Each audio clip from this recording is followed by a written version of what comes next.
nên làយើងចាប់ផ្ដើមអត្ថបទទី4ណាអត្ថបទទី4របស់យើងឆោលឺឆោលឺបានន័យថាស្មៅបៃតងហើយឆោលឺឆោនោះគឺស្មៅនេះឆោគឺស្មៅណាបាទ OK 那是升华的颜色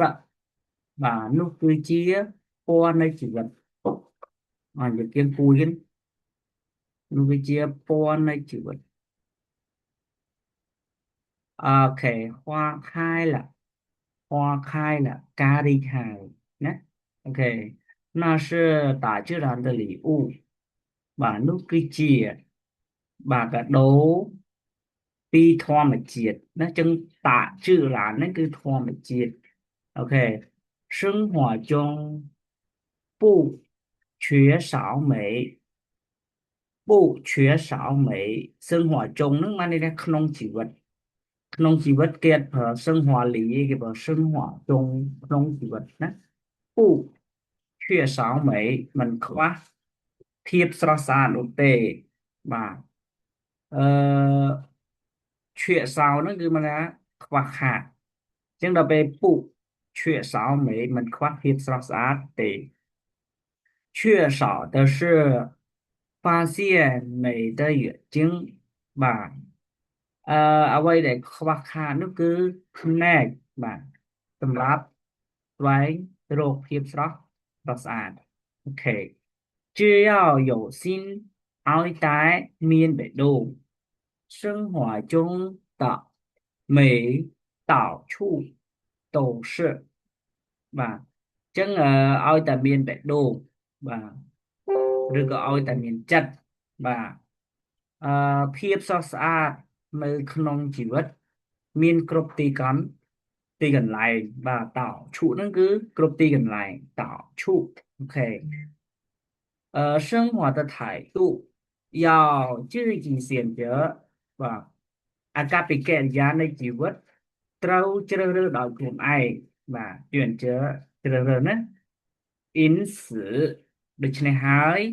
遇到烦恼时ពេលដែលជួបប្រទះទុក្ខកង្វល់ឬក៏ពេលមានបញ្ហាការស្មុគស្មាញចឹងទៅបាទ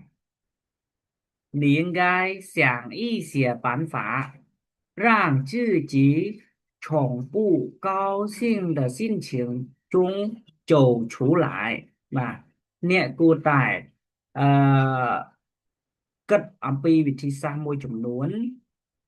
ដែលធ្វើឲ្យខ្លួនឯងហ្នឹងប្រែក្លាយពីមិនសប្បាយចិត្តឲ្យសប្បាយចិត្តឡើងវិញបាទ办法นะวิธีសាស្ត្រណាអូខេ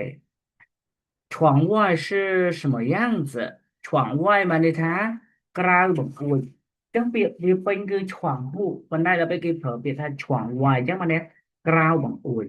窗外是什么样子ក្រៅបង្អួចយ៉ាងសឿនឹងបានន័យថារូបរាង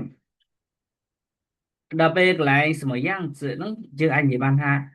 ក្រៅបង្អួចរូបរាងបែបណាក្តីបាទ我们无法改变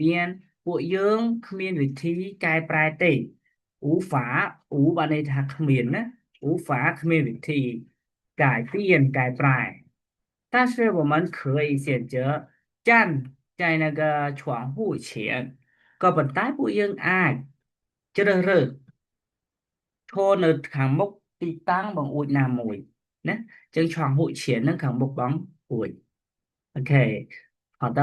选择一个能够